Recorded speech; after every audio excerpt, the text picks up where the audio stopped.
Flashbacks can be a double-edged sword in battle scenes. When used well, they can adjust the pacing, reveal backstories, and heighten emotions. But if done poorly, they leave the audience feeling anxious and wishing they could jump into the screen to help the characters fight. My inspiration for this video came from IGN's review of Demon Slayer Infinity Castle arc, and I want to explore why some flashbacks in that context feel off. And today I'll use this movie as an example, along with the battle between Frieren and Aura and other cases to discuss flashbacks in combat.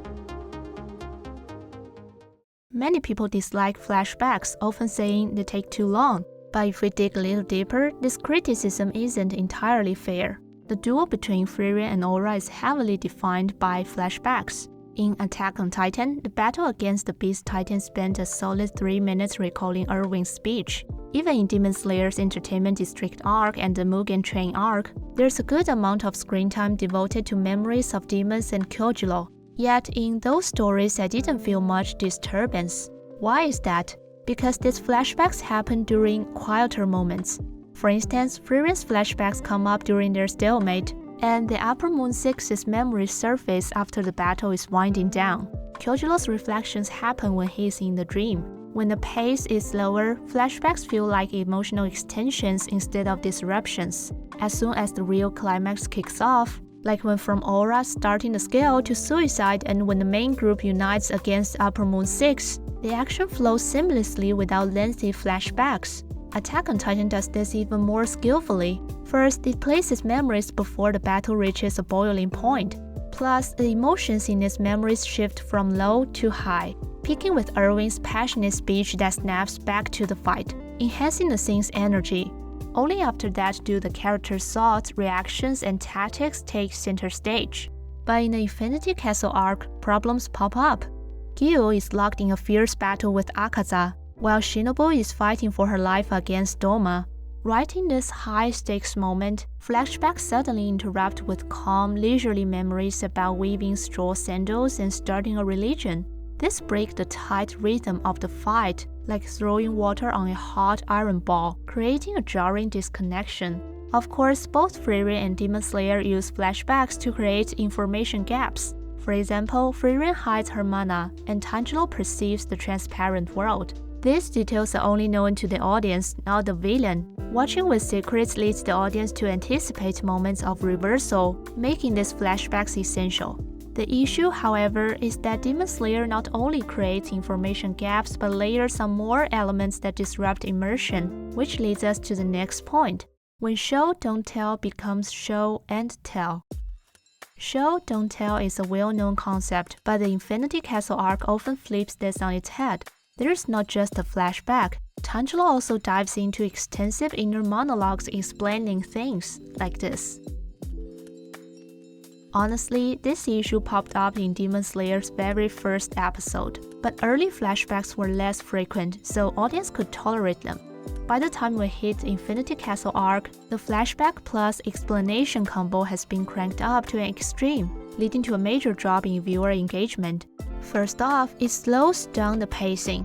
While Gyu fights Akaza, Tanjiro stands by, lost in thoughts, making it feel less like they're fighting together and more like he's watching from the sidelines. Second, the sheer amount of information in these flashbacks can be overwhelming. Audiences aren't dumb. We can generally grasp what's happening just by seeing the plot. Tanjiro could simply wonder, is this what fighting spirit feels like? And trigger that memory. Or think, is this what the transparent world is? After recalling his father killing a bear, that would be enough. But the production team insists on having him dissect every little implication, as if they worry about the audience might misunderstand.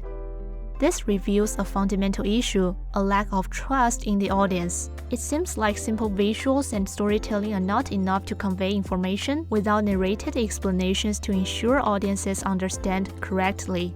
This is also a common problem in many adaptations, where narratives that could be shown visually are bogged down by text, disrupting the flow of immersion.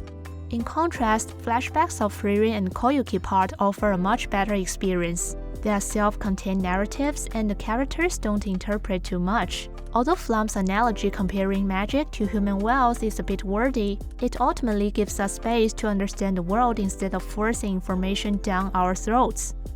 Besides showcasing the world, flashbacks serve another essential purpose: character development. This is also where the movie disappoints the most.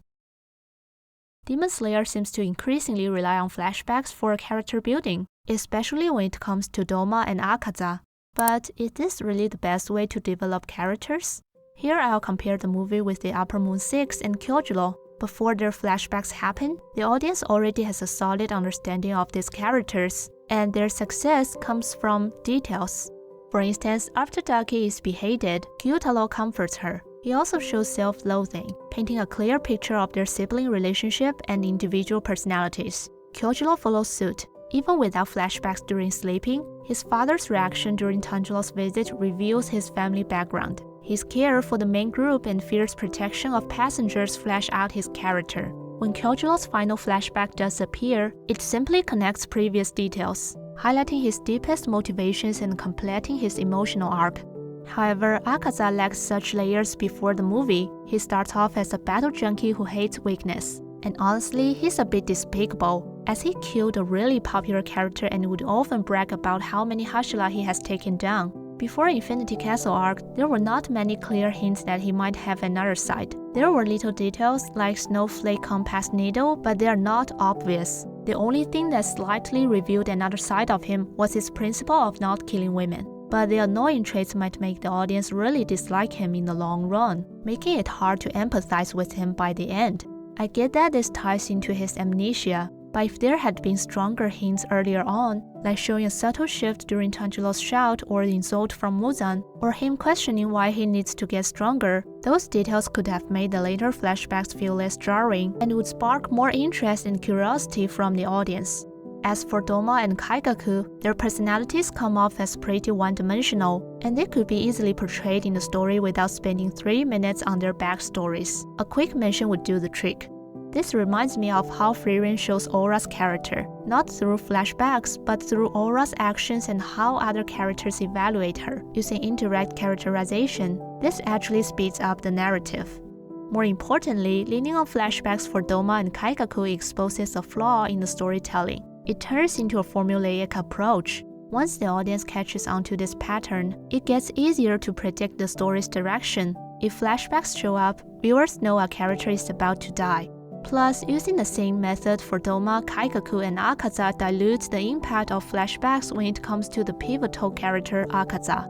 Naturally, this repetitive use of flashbacks that weakens the narrative also happens in Frieren's subsequent storylines. However, due to the length of this video, I'll tackle that in a separate piece and it may come out in late March. And if you enjoyed this video, please leave a comment, like, share, and subscribe to support my work.